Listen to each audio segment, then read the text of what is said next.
Hello students, welcome to another new video.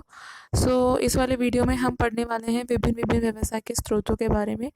तो briefly हमने एक बार ऑलरेडी डिस्कस कर चुके हैं व्यवसाय के स्रोत के बारे में। अब हम पढ़ने वाले हैं इनको पूरी तरीके से व्याख्या करके। ओके, सबसे पहले बात आती है अवधि के आधार पर। अवधि के आधार पर होता है, तो देखिए, अवधि के आधार पर पूंजी के विभिन्न स्रोतों को 3 भागों में विभक्त किया जा सकता है। कौन कौन से 3 भाग हम पहले भी पढ़ चुके हैं। देखो, दीर्घ अवधि स्रोत, मध्य अवधि और अल्प अवधि स्रोत। दीर्घ अवधि वाले जो जिनकी अवधि 5 साल से ज़्यादा की होती है। मध्य अवधि वाले ऐसे स्रोत होते हैं जिनकी अवधि 5 साल से कम लेकिन 1 साल से ज़्यादा की होती है।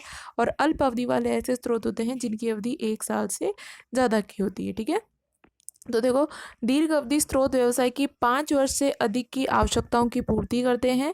इनमें जो स्रोत सम्मिलित है वह है शेयर एवं डिवेंचर, लंबी अवधि के ऋण एवं वित्तीय संस्थानों से ऋण। ये ऐसे स्रोत है जो दीर्घ अवधि स्रोत में सम्मिलित किए जाते हैं। यदि पूंजी 1 वर्ष से अधिक परंतु 5 वर्ष से कम के लिए चाहिए, एक क्या कहा इसने, 1 वर्ष से तो ज़्यादा चाहिए लेकिन 5 वर्ष से हमें कम चाहिए, तो हम मध्य अवधि के स्रोत का उपयोग करेंगे। इनमें सम्मिलित होता है वाणिज्यिक बैंकों से ऋण, सार्वजनिक जमा और वित्तीय संस्थानों से ऋण। ये मध्य अवधि वाले में आते हैं।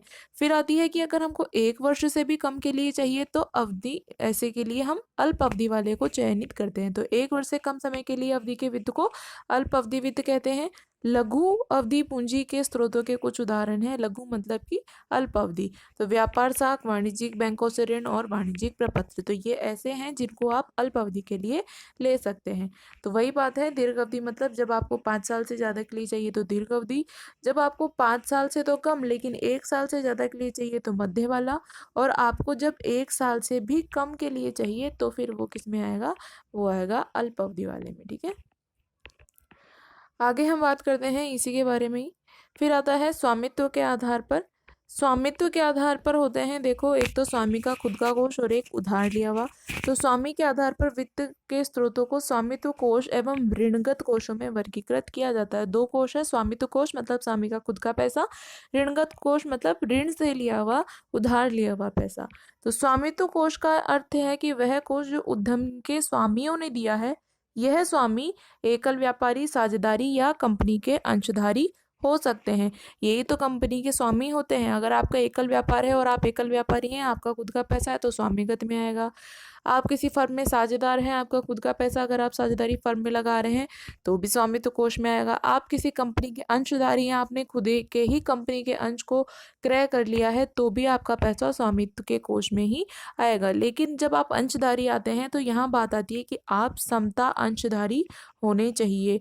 आपको 2 तरीके के अंश मैंने पहले ही बताए थे, एक तो होते हैं समता अंश और एक होते हैं पूर्वाधिकार अंश। 2 तरीके के अंश होते हैं। ठीक है, तो जब स्वामित्व वाले की बात आएगी तो आपको कौन सा वाला होना है, आपको समता अंशधारी होना है, तभी आपका खुद का पैसा माना जाएगा। ठीक है, स्वामिगत पूंजी व्यवसाय में लंबी अवधि के लिए लगी होती है और व्यवसाय के जीवन काल में इसको लौटाना नहीं पड़ता, क्योंकि स्वामी की खुद की पूंजी होती है, इसलिए वो व्यवसाय में लंबी अवधि के लिए लगी होती है। अब उसको लौटाना तो वैसे भी नहीं पड़ेगा। क्यों नहीं पड़ेगा? क्योंकि स्वामी की खुद का पैसा है तो वो किसे लौटाएगा। ओके, तो समता अंशों का निर्गमन और संचित आय 2 मुख्य स्रोत है जिनसे स्वामिगत कोष प्राप्त किए जा सकते हैं। संचित आय का मतलब मैं आपको बता चुकी थी लास्ट वाले वीडियो में।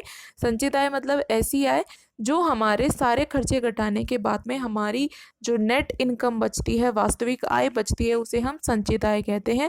उस संचित आय को आप व्यवसाय में प्रयोग कर सकते हैं। ठीक है, तो 2 हो गए हमारे स्वामित्व वाले, एक तो हो गया हमारा समता अंश और दूसरा हो गया हमारी संचित आय। 2 तरीके के कोष होते हैं जो कंपनी के खुद के होते हैं, जिन्हें हम स्वामी का खुद का पैसा मानते हैं। एक तो समता अंश का निर्गमन और एक संचित आय। ठीक है, देखो, दूसरी ओर ऋणगत कोष से अभिप्राय ऋण और उधार लेने के माध्यम से कोष एकत्रित करना। स्वामित्व में 2 ही तरीके के कोष पढ़े हैं हमने, स्वामित्व कोष और ऋणगत। तो स्वामित्व मतलब स्वामी का खुद का पैसा, जो कि क्या होता है, समता अंशों का निर्गमन और संचित आय। ऋणगत कोष का मतलब आप किसी से ऋण ले रहे हैं, उधार ले रहे हैं, तो उसको हम क्या कहते हैं, ऋणगत कोष कहते हैं। तो ऋणगत कोषों से वाणिज्यिक बैंकों से ऋण, वित्तीय संस्थानों से ऋण, ऋण पत्रों का निर्गमन, सार्वजनिक ऋण और व्यापारिक साख सम्मिलित होते हैं। इन स्रोतों में कोष का एक निश्चित अवधि के लिए निर्धारित शर्तों पर प्राप्त किए जा सकते हैं और इन्हें एक निश्चित अवधि की समाप्ति पर लौटाया जा सकता है। जो स्वामित्व का पैसे की बात हो रही थी वहाँ इसको लौटाना नहीं पड़ता था, जबकि ऋणगत कोष में आपको इन्हें एक निश्चित अवधि की समाप्ति पर लौटाना होता है। इन कोषों पर एक निश्चित दर से ब्याज भी देना होता है। ब्याज क्यों देना होता है? क्योंकि ये पैसा ऋण पे लिया हुआ होता है, ऋणगत कोष होता है, इसलिए इन पर ब्याज देना जरूरी है।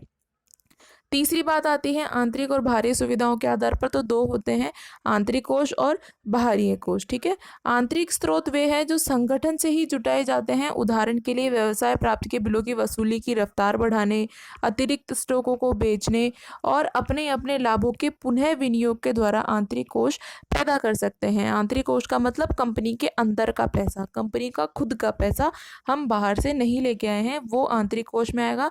बाहरी कोष मतलब कंपनी के अंदर से एक भी पैसा नहीं लगाया है, बाहर से जब हम कोष लेके आते हैं तो वो बाहरी कोष में आता है। तो कोषों के आंतरिक स्रोत व्यवसाय की सीमित आवश्यकताओं की ही पूर्ति कर सकते हैं। क्यों कर सकते हैं? क्योंकि कंपनी के पास सिर्फ सीमित पैसा होता है आंतरिक कोष में, इसलिए हम सिर्फ सीमित आवश्यकताओं की ही पूर्ति कर सकते हैं। अगर आप बाहर से पैसा लेके आ रहे हैं तो आप कितना भी पैसा ला सकते हैं, इसलिए आपकी असीमित आवश्यकताओं की पूर्ति भी हो जाती है। फिर बात आती है कोषों के बाहरी स्रोतों में संगठन के बाहर के स्रोत जैसे कि आपूर्तिकर्ता, ऋणदाता और निवेशकर्ता सम्मिलित है। जब भी बड़ी मात्रा में राशि एकत्रित करनी होती तभी सामान्यतः बाहरी कोषों का प्रयोग किया जाता है। क्यों? क्योंकि जो हमारे आंतरिक कोष होते हैं वो तो सिर्फ सीमित आवश्यकताओं की ही पूर्ति कर सकते हैं, इसलिए जब आपको असीमित आवश्यकताओं की पूर्ति करनी होती है तो आपको बड़ी मात्रा में राशि एकत्रित करनी होती है और फिर वहाँ आपको बाहरी कोष का यूज करना होता है। आंतरिक कोषों की अपेक्षा बाहरी कोषों से पूंजी जुटाना अधिक खर्चीला होता है। ऋण पत्रों का निर्गमन, वाणिज्यिक बैंकों से उधार लेना, वित्तीय संस्थानों से उधार लेना, सार्वजनिक जमा करना, ये पूंजी के बाहरी स्रोत के कुछ उदाहरण। तो आपको समझ में आ गया होगा कि ये क्या क्या चीज़ें होती हैं जो अपने तीन बांटी थी। अवधि के आधार पर तीन हो जाती है, दीर्घ, मध्य और अल्प। फिर आता है स्वामित्व के आधार पर, तो स्वामित्व कोष, ऋणगत कोष, फिर आता है बाहरी और आंतरिक कोष। अब बात करते हैं वित्त के विभिन्न विभिन्न स्रोतों के बारे में। एक व्यवसाय की इकाई विभिन्न स्रोतों से पूंजी जुटा सकती है। सभी संगठनों के लिए कोई एक स्रोत सर्वश्रेष्ठ नहीं होता है। ये जरूरी नहीं है कि अगर कोई एक संगठन बैंक से ऋण ले रहा है तो सभी संगठन को बैंक से ही ऋण लेना चाहिए। ये आपकी परिस्थिति, आपके पेमेंट करने की स्थिति, सब पे अलग अलग तरीके से डिपेंड करता है। ठीक है, तो किसी स्रोत का चयन करना है तो इसका चुनाव उसकी स्थिति, उद्देश्य, किस उद्देश्य के लिए ले रहे हैं आप, लागत कितनी है और जोखिम के आधार पर करना होता है। फिर इन सब के आधार पर जब आपको बहुत सारे स्रोतों में से जो स्रोत बेस्ट और सूटेबल लगेगा, जिसका आप सही समय पे पेमेंट कर सकते हो, उसी स्रोत का फिर चयन किया जाता है। ठीक है, तो विभिन्न स्रोतों का विवरण, उनके लाभ और सीमाएं निम्न है। सबसे पहले बात करते हैं संचित आय, जो कंपनी की खुद की रिटेन अर्निंग होती है। जो बचा हुआ पैसा होता है पूरे खर्चे निकालने के बाद में, उसको आप इन्वेस्ट कर देते हैं तो वो संचित आय में आती है। तो देखो, कंपनी साधारणतः अपने पूरी आय को लाभांश के रूप में अंशधारियों को वितरित नहीं करती है। अंशधारी मतलब समता अंशधारी और पूर्वाधिकार अंशधारी, इन दोनों को ही हमें लाभांश का पेमेंट करना होता है, क्योंकि दोनों ने ही अपना पैसा कंपनी में लगाया होता है। इसके बदले में वो लाभांश मांगते हैं। तो कंपनी जो होती है अपनी पूरी आय लाभांश के रूप में अंशधारियों को वितरित नहीं करती है। शुद्ध आय के एक भाग को व्यवसाय में भविष्य में उपयोग के लिए संचित कर लेती है और इसे संचित आय या स्वयं का वित्तीय कारण या लाभ का पुनर्विनियोग भी कहते हैं। संचित आय को क्या कहते हैं? संचित आय भी स्वयं का वित्तीयकरण। स्वयं का वित्तीयकरण का मतलब खुद का पैसा खुद में ही लगाना। लाभ का पुनर्विनियोग मतलब जब सारे खर्चे को घटा देंगे तो उसके बाद उस लाभ ही तो बचेगा और उसका पुनर्विनियोग कर देते हैं, तो वो संचित आय कहलाती है। तो किसी भी संगठन में उन्हें विनियोग के लिए उपलब्ध लाभ निम्न तत्वों पर निर्भर करता है, जैसे कि शुद्ध लाभ, लाभांश की नीति और संगठन की आय। अब हम बात करते हैं कि संचित आयों की क्या क्या तो गुण होते हैं और क्या क्या इसके ड्रॉबैक्स होते हैं, दोष होते हैं। पहली बात आती है संचित आय किसी भी संगठन की पूंजी का स्थायी स्रोत है, क्योंकि संचित आय हमेशा हर कंपनी में पाई जाती है। जितने भी आपके एक्सपेंसेस होते हैं उनको घटाने के बाद की वाली आय संचित आय होगी, इसलिए स्थायी स्रोत होता है। दूसरी चीज, इसको ब्याज, लाभांश और अतिरिक्त लागत के रूप में कोई व्यय नहीं करना पड़ता। क्यों नहीं करना पड़ता? क्योंकि ब्याज का मतलब आपने किसी से पैसा उधार लिया है तो आप ब्याज लेंगे। अगर आपने अंश जारी किए हैं तो अंशधारियों को लाभांश देना पड़ेगा। लेकिन जब ये कंपनी की खुद की आय ही इन्वेस्ट हो जाती है, विनियोगित हो जाती है, तो फिर आपको इस पे कोई भी ब्याज और लाभांश जैसा एक्स्ट्रा खर्चा नहीं करना पड़ता है। तीसरी, इससे कंपनी के समता अंशों के बाजार मूल्य में वृद्धि होती है।